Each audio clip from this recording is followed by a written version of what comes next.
ನಮಸ್ತೆ ಇಬ್ಬರಿಗೂ. ನಮಸ್ತೆ ನಮಸ್ತೆ ಸರ್, ಮಾಯಾವಿ ಸಿನಿಮಾ ರಿಲೀಸ್ ರೆಡಿ ಆಗಿದೆ. ಹೊಸಬ್ರ ತಂಡಕ್ಕೆ ಇಬ್ರು ಕೂಡ ಸಪೋರ್ಟಿವ್ ಆಗಿ ನಿಂತಿದ್ದೀರಾ.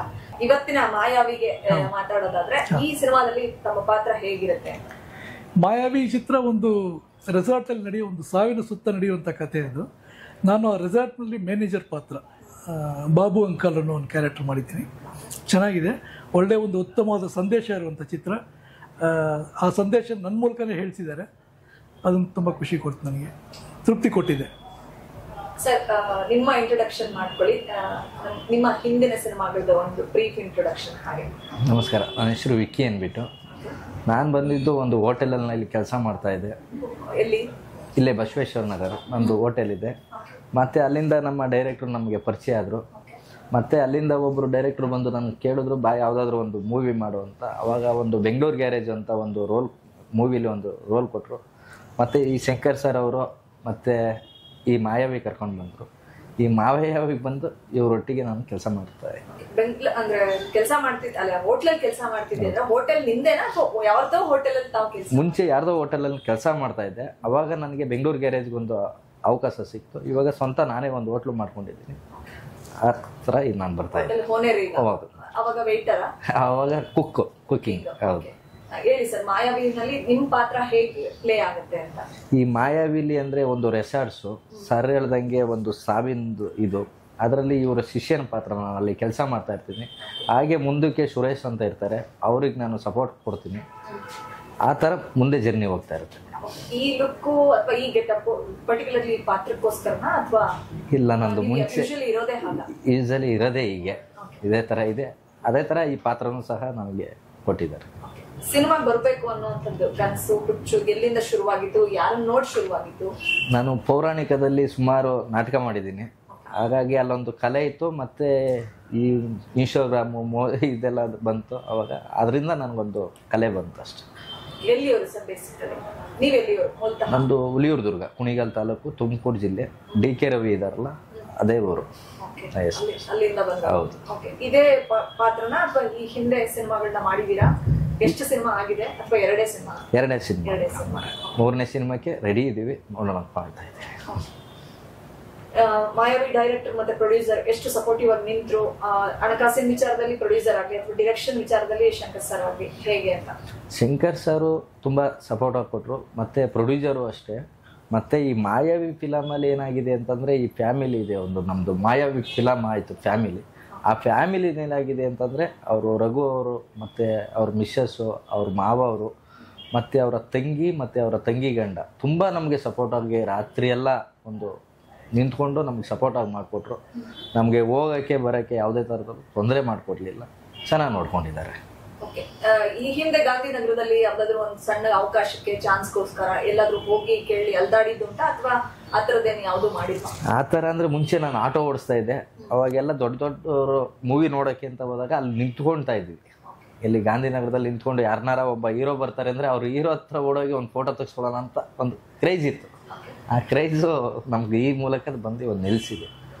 ಆಟೋ ಡ್ರೈವರ್ಸ್ ಅಂತಂದ್ರೆ ಸರ್, ಸಿನಿಮಾ ಪ್ರಮೋಷನ್ಗೆ ಅವ್ರದೇ ಒಂದು ಮಹತ್ವದ ಪಾತ್ರ ಇವತ್ತಿನ ದಿನಗಳಲ್ಲಿ. ಇವತ್ತು ನಿಮ್ದೇ ಅಂದ್ರೆ ಹೀರೋ ಹೀರೋಯಿನ್ ಜೊತೆಗೆ ನಿಮ್ಮೆಲ್ಲರದು ಪೋಸ್ಟರ್ಸ್ ಬರುತ್ತೆ. ಮತ್ತು ಯಾರ್ದೋ ಒಂದು ಕಟ್ಔಟ್ ನೋಡಿ ಅಥವಾ ಯಾರ್ದೋ ಸೂಪರ್ ಸ್ಟಾರ್ ಪೋಸ್ಟರ್ ನೋಡ್ತಾ ಇದ್ರಿ, ಎಷ್ಟು ಖುಷಿ ಕೊಡುತ್ತೆ ಈ ಕ್ಷಣ.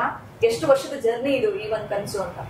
ಈ ಕನಸು ಅಂತಂದ್ರೆ ಇಷ್ಟು ಬೇಗ ನನ್ಸಾಗುತ್ತೆ ಅಂತ ಗೊತ್ತಿರಲ್ಲ. ನಮ್ಮ ಮುಂದೆನೆ ಬೇಗ ಅಂದ್ರೆ, ನಾನು ಅವತ್ತಿನ ದಿವಸದಲ್ಲಿ ಆಟೋ ಹಿಂದೆಗಡೆ ಎಂಟ್ರಿಸ್ಕೊಂತ ಇದೆ ಪೋಸ್ಟರ್ನ ಬೇರೆ ನಟರನ್ನ.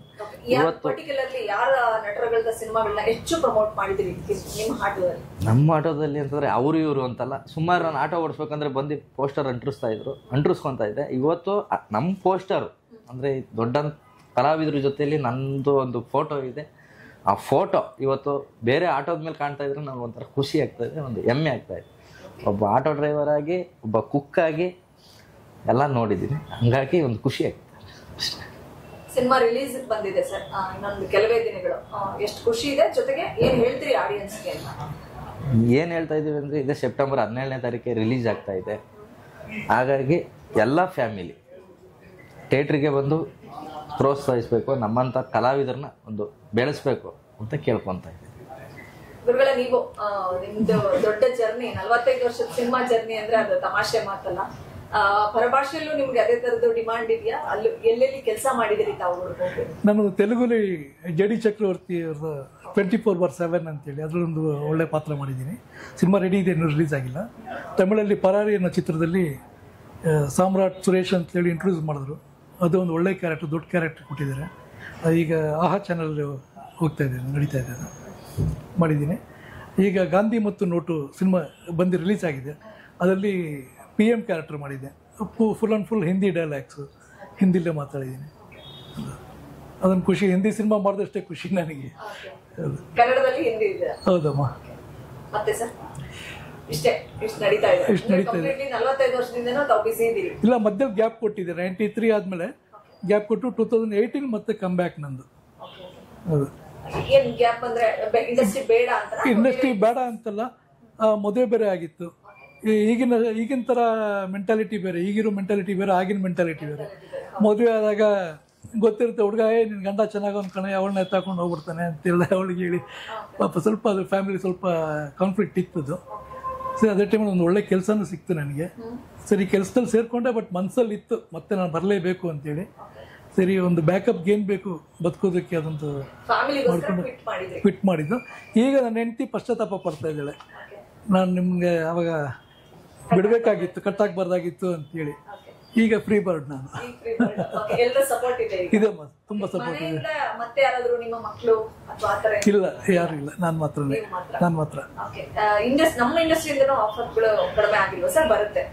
ಬರುತ್ತೆ. ಬಟ್ ಏನಾಗಿದೆ ಅಂದ್ರೆ ಈಗ ಬಹಳಷ್ಟು ಜನ ಡೈರೆಕ್ಟರ್ಸ್ ಬರ್ತಾ ಇದ್ದಾರೆ, ತುಂಬಾ ಜನ ಹೊಸಬರು ಬರ್ತಾ ಇದ್ದಾರೆ. ಇನ್ನು ಎಲ್ರಿಗೂ ನಾವು ಯಾರು ಅನ್ನೋ ಪರಿಚಯ ಇಲ್ಲ. ಅದೊಂದು ಸ್ವಲ್ಪ ಡ್ರಾಬ್ಯಾಕ್ ಇದೆ. ಪುಟ್ಟಣ್ಣ ಅಂತ ದೊಡ್ಡ ದಿಗ್ಗಜರನ್ನ ನೋಡಿ ಇವತ್ತಿನ ಯಂಗ್ ಡೈರೆಕ್ಟರ್ಗಳನ್ನ ನೋಡಿದಾಗ ಅವರ ಒಂದು ವರ್ಕ್, ಅವ್ರ ವರ್ಕ್ ನೇಚರೇ ಬೇರೆ ಇರುತ್ತೆ, ಇವ್ರದೇ ಬೇರೆ ಇರುತ್ತೆ ಪ್ಯಾಟ್ರನ್. ಏನ್ ಅನ್ಸುತ್ತೆ ಸರ್ ತಮ್ಗೆ ಅಂತವ್ರನ್ನೆಲ್ಲ ನೋಡಿದಾಗ?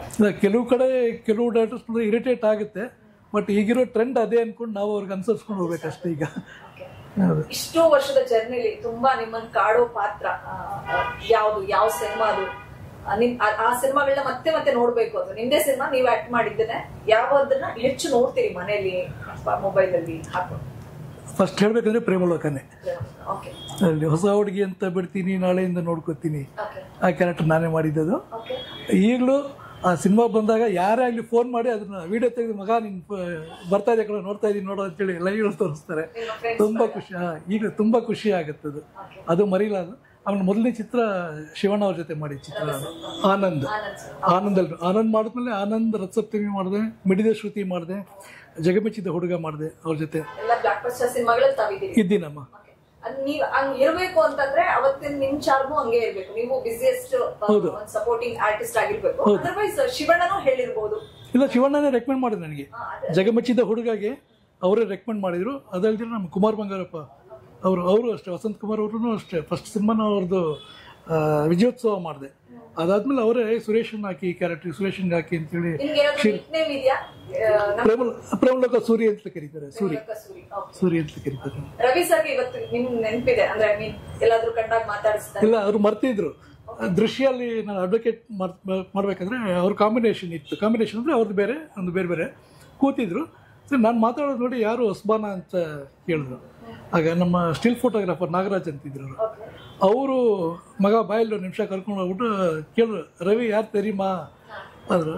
ಇಲ್ಲ ಗೊತ್ತಿಲ್ಲ. ಆಮೇಲೆ ನಾನು ಹೇಳಿದೆ, ಸರ್ ನಾನು ಸರ್ ಸುರೇಶ್ ಪ್ರೇಮಲೋಕಲ್ ಮಾಡಿದ್ನಲ್ಲ, ಇದರಲ್ಲಿ ಫುಲ್ ಬಿಳಿಗಡ್ಡ ಆ ಗೆಟಪ್ ಇತ್ತಲ್ಲ, ವಯಸ್ಸಾದ ಗೆಟಪ್ ಇದರಿಂದ ಅವ್ರು ಗೊತ್ತಿಲ್ಲ. ಆಮೇಲೆ ಏನೋ ಹೆಂಗಾಗ್ಬಿಡಿ ವಯಸ್ಸಾಗ್ಬಿಟ್ಟಿದೆಯಲ್ಲ, ನಾನು ನೋಡೋ ಹೆಂಗಿದ್ದೀನಿ. ಸರಿ, ಆಮೇಲೆ ಸ್ವಲ್ಪ ಹೊತ್ತು ಮಾತಾಡ್ತು, ಒಂದು ಅರ್ಧ ಗಂಟೆ ಕೂತ್ಕೊಂಡು. 2 ಸಿನಿಮಾ ಅಷ್ಟೇ, 2 ಪ್ರೇಮಲೋಕ ದೃಶ್ಯ. ನಾನು ಬಿಡಕ್ಕೆ ಕಾರಣವೂ ಇದೆ. ಈ ಮಧ್ಯದಲ್ಲಿ 2013 ಅಲ್ಲ 2093 94 93ನಲ್ಲಿ ಜೀವನ ಚೈತ್ರಲ್ಲಿ ಮಗನ ಕ್ಯಾರೆಕ್ಟರ್ ನಾನೇ ಮಾಡಬೇಕಾಗಿತ್ತು. ಪಾರ್ವತಮ್ಮ ಅವರೇನೆ ಸುರೇಶನ್ಗೆ ಹಾಕು ಚೆನ್ನಾಗಿ ಮಾಡ್ತಾರೆ ಅಣ್ಣನ ಮಗನ ಕ್ಯಾರೆಕ್ಟ್ರಿಗೆ ಅಂತೇಳಿ. ಅದೊಂದು ಮಿಸ್ ಆಯಿತು ನನಗೆ, ಕಾರಣ ಅಂತ ನಿಮ್ಗೆ ಗೊತ್ತಿರುತ್ತೆ ಕೆಲವು. ಅದು ಮಿಸ್ ಆಯಿತು. ಆಮೇಲೆ ರಣಧೀರಲ್ಲೂ 4 ಜನ ಫ್ರೆಂಡ್ಸ್ ಕ್ಯಾರೆಕ್ಟರ್ ಅದರಲ್ಲೂ ಇತ್ತು, ಅದು ಮಿಸ್ ಆಯಿತು. ಸೊ ನನಗೆ ಆವಾಗ ಸ್ವಲ್ಪ ಬ್ಯಾಡ್ ಟೈಮ್ ಅನಿಸುತ್ತೆ. ಬಂದು ಕೈಗೆ ಸಿಕ್ಕಿದ್ದು ಹಂಗೆ ಜಾರ್ಕೊಂಡು ಹೋಗ್ತಾ ಇತ್ತು. ಸೊ ಒಂದು 3 ತಿಂಗಳು ಸ್ವಲ್ಪ ಫೈಟ್ ಮಾಡಿದೆ, ಇದು ಬೇಕಾ ಅಥವಾ ಕೆಲಸ ಬೇಕಾ ಅಂತೇಳಿ. ಕೊನೆಗೆ ಡಿಸೈಡ್ ಮಾಡಿ ಯಾಕೋ ನನ್ನ ಟೈಮ್ ಚೆನ್ನಾಗಿಲ್ಲ ಈಗ ನೋಡೋಣ ಆಮೇಲೆ ಮುಂದಕ್ಕೆ ನೋಡ್ಕೊಳ್ಳೋಣ ಅಂತೇಳಿ ಬಿಟ್ಟು ಒಂದೇ ಫೀಲ್ಡಲ್ಲಿ ಕೆಲಸ ಮಾಡ್ಕೊಂಡ್ಬಂದೆ. ಈಗ ಮತ್ತೆ ಬಂದಿದ್ದೀನಮ್ಮ, ರಿಸೈನ್ ಮಾಡಿ ಬಂದಿದ್ದೀನಿ. ಫುಲ್ ಆ್ಯಂಡ್ ಫುಲ್ ಈಗ ಸಿನಿಮಾಲೇ ಇದ್ದೀನಿ. ಈಗ ಖುಷಿ ಕೊಡ್ತಾ ಇದ್ದೀನಿ ನನಗೆ. ಇವತ್ತಿನ ಸ್ಟಾರ್ ನಟರುಗಳು ದರ್ಶನ್ ಸರ್ ಇಂದ ಹಿಡಿದು ಟಿಲ್ ಇವತ್ತಿನ ಇನ್ಸ್ಟರ್ ತನಕ ಯಾರ್ಯಾರು ಒಟ್ಟಿಗೆ ಕೆಲಸ ಮಾಡಿದ್ರೆ ಸರ್? ಅಪ್ಪು ಸರ್ ಜೊತೆ ಏನಾದ್ರು ಮಾಡಿದ್ರಾ? ಅಪ್ಪು ಸರ್ ಜೊತೆ ಮಾಡಿಲ್ಲ, ಬಟ್ ಸ್ನೇಹ ಚೆನ್ನಾಗಿತ್ತು ನಂದು. ಆಗ ಮಿಕ್ತೂರ್ ಜೊತೆ ಎಲ್ಲ ಮಾಡಿಲ್ಲ, ಇವ್ರ ಜೊತೆ ಮಾಡಿಲ್ಲ. ಸುದೀಪ್ ಸರ್ ಜೊತೆ ಇಲ್ಲ ಮಾಡಿಲ್ಲ. ಅವರು ಉಪೇಂದ್ರ ನನ್ನ ಜೂನಿಯರ್ ಆಗಿದ್ರು ಕಾಲೇಜ್ APS ಅಲ್ಲಿ. ಆಗ ಪರಿಚಯ ನನಗೆ. ಇಲ್ಲ ಮಾಡಿಲ್ಲ. ನಿಮ್ ಜೂನಿಯರ್ ಇವತ್ತು ಏನ್ ಸರ್ ನ್ಯಾಷನಲ್ ಲೆವೆಲ್ ಅಲ್ಲಿ ಮಿಂಚ್ತಾ ಇದ್ದಾರೆ. ಖುಷಿ ಆಗುತ್ತಮ್ಮ. ಎಷ್ಟು ಖುಷಿ? ಎಲ್ಲ ತುಂಬಾ ಖುಷಿನೇ ನಮಗೆ. ಯಾಕೆಂದ್ರೆ ನಮ್ಮ ಕಣ್ಮುಂದೆ ಅವನು ಅವಾಗಲೇ ಯಾವುದೋ ಒಂದು ಕವನಗಳಾಗಲಿ ಅದು ಇದು ಬರೆದು ನೋಟಿಸ್ ಬೋರ್ಡಲ್ಲಿ ಅಂಟಿಸ್ಬಿಟ್ಟು ಹೋಗ್ತಿದ್ದ ಅವನು. ಅವಾಗ ಕಾಶಿನಾಥ್ ಟ್ರೆಂಡ್ ಚೆನ್ನಾಗಿತ್ತು. ಕಾಶಿನಾಥ್ ಹತ್ರ ಎಲ್ಲ ಕೆಲಸ ಮಾಡ್ತಾರಂತೆ ಕಣೋ ಅದು ಇದು. ಸೊ ಅವ್ರು ಕಾಮರ್ಸು, ನಾನು ಸೈನ್ಸಲ್ಲಿ ಇದ್ದಿದ್ದು. ಬಟ್ ಮಾತುಕತೆ ನಡೀತಾ ಇತ್ತು, ಮಾತಾಡಿಸಿ ಅವ್ರಿಗೆಲ್ಲ ಎನ್ಕರೇಜ್ ಮಾಡ್ತಿದ್ದೆ. ಸರ್ ಚೆನ್ನಾಗಿದೆ ನಿಮ್ದು ಮಾಡಿ ಅಂತೆಲ್ಲ ಹೇಳಿ. ನಿಮ್ ಕಾಲೇಜ್ ಲೆವೆಲ್ ಅಲ್ಲಿ ಯಾರೆಲ್ಲ ನಿಮ್ ತರ ಉಪ್ಪಿ ಸರ್ ತರ ಇನ್ನು ಯಾರಾದ್ರೂ ಬಂದಿದಾರ ಇಂಡಸ್ಟ್ರಿಗೆ? ನಮ್ಮ ಕಾಲೇಜ್ ಪ್ರಕಾರ ಆತರ ನೋನ್ ಫೇಸ್ ಅಲ್ಲಿ ಯಾರು? ಪ್ರವೀಣ್ ನಾಯಕ್ ಡೈರೆಕ್ಟ್ರು, ಅವರು ಅಷ್ಟು ನಮ್ಮ ಕಾಲೇಜ್ ಮೇಟೇನೆ. APS ಕಾಲೇಜ್ ಎಲ್ಲ ಒಂದೇ ಕಡೆ ಬಂದವರು. ಆಮೇಲೆ ರಮೇಶ್ ಅಂತೇಳಿ, AMR ರಮೇಶ್ ಅಂತೇಳಿ, ಸೈನೈಡ್, ಅವರು ನಮ್ಮ ಕಾಲೇಜಿಗೆ ಓದಿದ್ದು. ಎಲ್ಲ ನಮ್ದೆಲ್ಲ ಒಂದೇ ಬ್ಯಾಚ್ ಇತ್ತು ನಮ್ದು. ಸರ್ ಫೈನಲಿ ಮಾಯಾವಿ ಡೇಟ್ ಮೆನ್ಷನ್ ಮಾಡಿ ಆಡಿಯನ್ಸ್ ನಿಮ್ದೇ ಒಂದು ಬಳಗ ಇರುತ್ತೆ. ಈಗ ಪ್ರೇಮಲಕ ಸೂರಿ ಅಂತಂದ್ರೆ ನೀವು ಮತ್ತೆ ಬಂದಿದ್ದೀರಿ ಅಂದ್ರೆ ನಿಮ್ದೇ ಆದಂತ ಆಡಿಯನ್ಸ್ ಬಂದೇ ಬರ್ತಾರೆ. Final words. ಈ ಮಾಯಾವಿ ಚಿತ್ರ ಇದೇ ಸೆಪ್ಟೆಂಬರ್ 11ನೇ ತಾರೀಕು ಇಡೀ ಕರ್ನಾಟಕ ರಾಜ್ಯದಿಂದ ಬಿಡುಗಡೆ ಆಗ್ತಾ ಇದೆ. ದಯವಿಟ್ಟು ಎಲ್ಲರೂ ಚಿತ್ರಮಂದಿರಕ್ಕೆ ಬಂದು ಚಿತ್ರ ನೋಡಿ. ನೀವು ಮಾತ್ರ ಬರಬೇಡಿ, ನಿಮ್ಮ ಸ್ನೇಹಿತರನ್ನ, ನಿಮ್ಮ ಅಕ್ಕ ತಂಗಿರನ್ನ, ನಿಮ್ಮ ತಂದೆ ತಾಯಿಗಳನ್ನ ಎಲ್ಲರೂ ಕರ್ಕೊಂಬನ್ನಿ. ಯಾಕೆಂದರೆ ಒಂದು ಉತ್ತಮವಾದ ಸಂದೇಶ ಇರುವಂಥ ಚಿತ್ರ ಇದು. ಎಲ್ಲರೂ ನೋಡಲೇಬೇಕಾದಂಥ ಚಿತ್ರ. ಅಂದರೆ ಎಲ್ಲ ಥರ ಕಂಟೆಂಟು ಇದೆ ಇದರಲ್ಲಿ. ನಿಮಗೆ ನೀವು ಕೊಟ್ಟರು ಹಣಕ್ಕೆ ಮಾತ್ರ ಯಾವುದೇ ರೀತಿಯಲ್ಲಿ ಮೋಸ ಆಗಲ್ಲ. ಖುಷಿ ಪಟ್ಕೊಂಡು ಹೋಗ್ತೀರಿ ನೀವು. ದಯವಿಟ್ಟು ಎಲ್ಲರೂ ಚಿತ್ರಮಂದಿರಕ್ಕೆ ಬಂದು ಚಿತ್ರ ನೋಡಿ.